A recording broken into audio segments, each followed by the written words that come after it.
your guns. There is a conspiracy in the land. It's a conspiracy to wipe out the black community as a whole.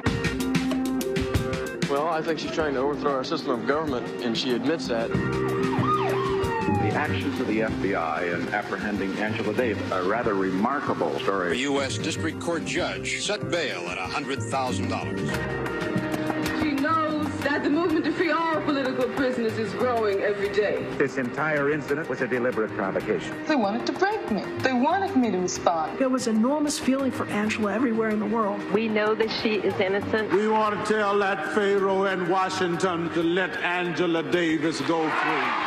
What they're doing to her is an exaggerated form of what happens every day to black people in this country.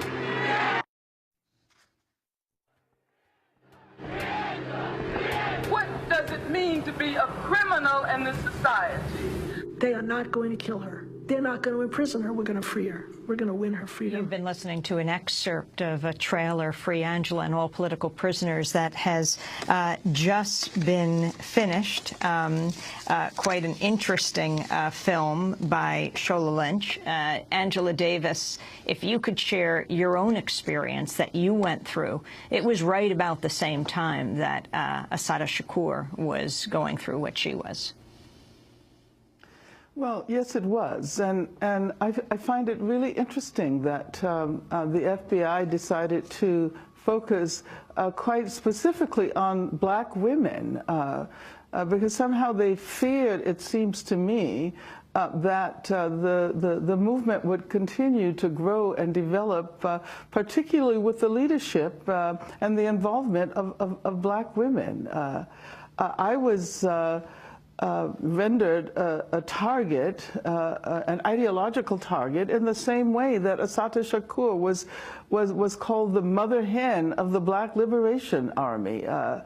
The way in which she was represented became an invitation for racists and everyone who assented to the repressive behavior of the U.S. government to focus very specifically on her, to focus their hate, to focus vendettas on her. And I really find it surprising that when the grandchildren of those who were active in the late 60s and early 70s are becoming involved in similar movements today, there is this effort to, again, terrorize young people by representing such an important figure as Assata Shakur as a terrorist.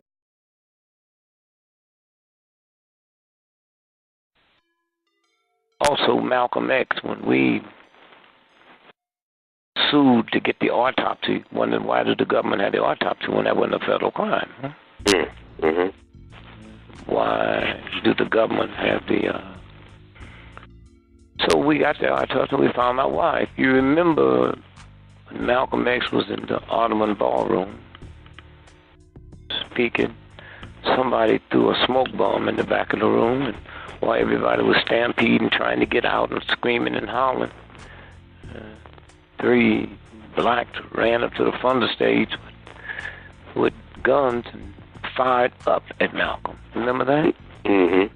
When we get the autopsy, all the bullets in Malcolm is going down, which means the CIA and them didn't trust them Negroes enough to give them real bullets. And then the CIA have admitted now that they did rinse the Ottoman ballroom 2 weeks before Malcolm was in. That's where they cut the panels, and they didn't say this. I'm saying that's where they cut the panels in the wall. And so it's been going on and on and on. If the city does try to come in here and get you out, what are you going to do? We're going to do what's necessary, man. What is that? But first, understand why he's coming in here. What are you going to do? All right? We're going to do what's necessary. What is that? The strategy of John Africa. What is that? Our only defense.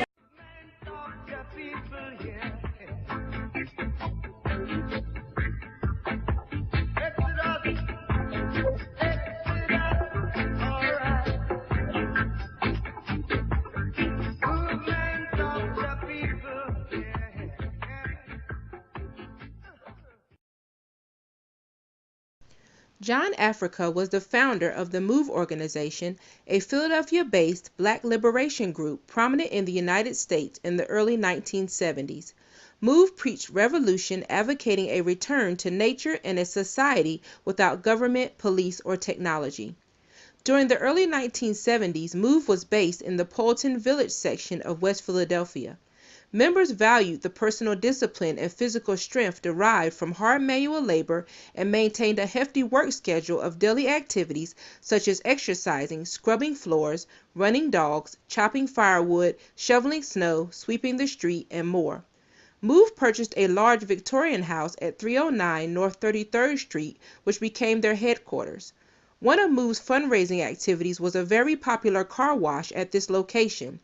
At regular study sessions for people interested in the teachings of John Africa, MOVE welcomed dissenting views as an opportunity to showcase their belief and sharpen their oratorical skills, which they knew would be tested in their revolutionary struggle. As MOVE widened their activities across the city, other groups and neighborhoods sought their help, and MOVE put their expertise to work in helping to organize demos, initiate lawsuits, and more. MOVE's activities came to the attention of and brought themselves into conflict with the city's three main centers of power: the media, the city authorities, and the police. The media distorted and misreported what they were doing. The police launched brutal attacks, aided and abetted by the corrupt city authorities. Center stage was Frank Rizzo. Throughout the 1970s, Frank Rizzo was the premier figure in Philadelphia government. He started as a street cop and rose through the ranks, eventually serving as police commissioner from 1967 to 1971. In Philadelphia's black ghettos, Rizzo's predominantly white police force was resented, feared, and hated. Capitalizing on his name recognition and tough-on-crime image, Rizzo mobilized sufficient voters to be elected mayor of the city for 2 terms from 1972 until 1980. Having built his career on opposing black efforts to challenge the status quo, he ran the city with a prominent and heavy-handed police force that had a national reputation for brutality. Confrontation in Philadelphia between MOVE and the Rizzo administration forces was frozen in photographs and splashed across the press of the nation. Pictured was surrendering MOVE member Delbert Africa being beat and kicked by 4 policemen. Moments earlier, Officer James Ramp was shot dead. 4th largest in the country, Philadelphia is a city whose black population has tripled since the Second World War. In the wake of the civil unrest of the 60s, then police commissioner Frank Rizzo ran for mayor on a law and order platform and won. The year Rizzo took office in 1972 was the same year that the MOVE organization, comprised of the family Africa, began to mobilize. MOVE demonstrated against police stations, school board officials, and public figures such as Jane Fonda, Jesse Jackson, and a variety of others who would, in their words, mislead the people with misinformation, offering only the problem and not a solution. Subsequently, MOVE relocated to a row house at 6221 Osage Avenue in 1985. On May 13th, which was Mother's Day, MOVE had weapons and had built a bunker in the attic of the house they lived in. They boarded up the windows and the doors, and they began protesting using a bullhorn at random parts of the day and night. Responding to months of complaints by neighbors, the police department put the house under siege. Eventually, shots started being fired. The fire department started hosing the house to force out the inhabitants, but MOVE members stayed inside. Eventually, the shooting stopped. The police then dropped a bomb on the house using a state helicopter and a military-grade C-4. In May of 1985, the Philadelphia Police Department dropped a bomb on the headquarters of the MOVE movement, a radicalized black nationalist organization. The bombing killed 11 people inside, including 6 children.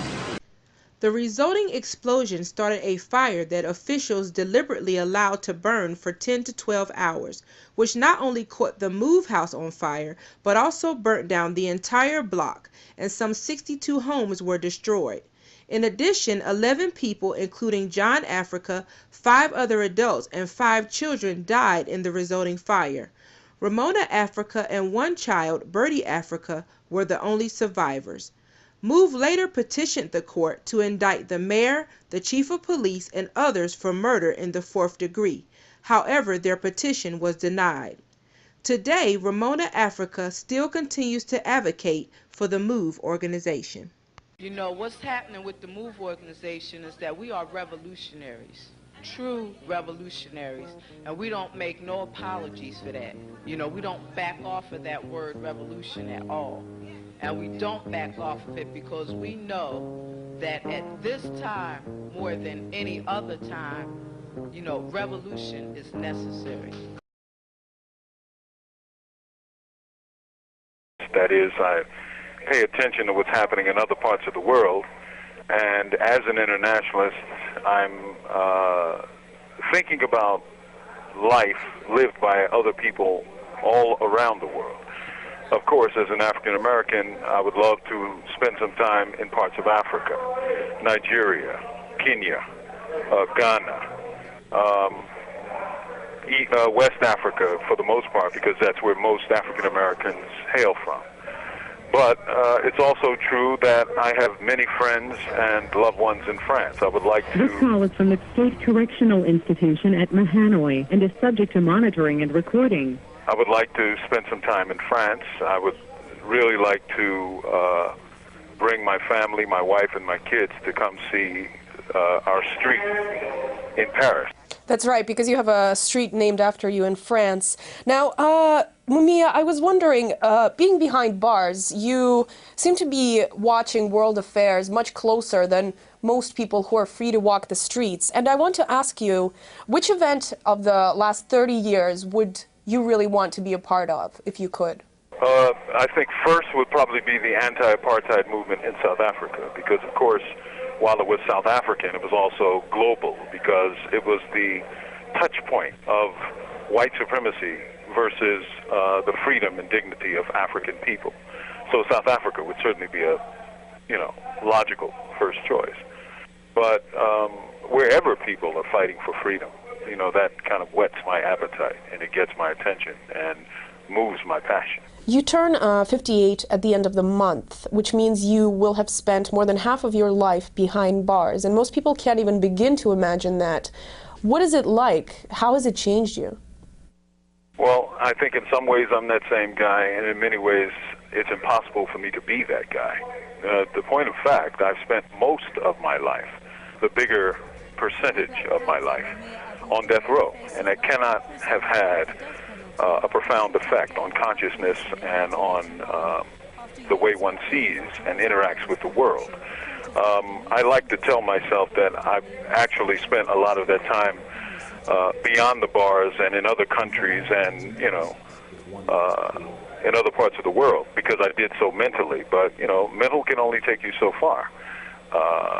The truth of the matter is I spent most of my living years in my lifetime on death row. So in many ways, even to this day, in my own mind, if not in fact, I'm still on death row. Your story has really become a symbol for many of a flawed justice system. Do you personally have any faith left in a fair and free justice system? You've described in your work the prison system in the United States as the war on the poor, prisons being built to get rid of the broke and the homeless. Do you have any faith left in that system at all, considering you are obviously so much part of it, and your life has been so much affected by it? Well, while it's true that I have very little faith in the system today, it's also true that I had very little faith in the system when I was a young person, when I was even a teenager. And that's because when I looked around me, I saw the face of repression, if not the same thing we have today, but at a greater, more intense level. You could not say in the 1970s, or the 1960s at least, that the American community suffered from mass incarceration.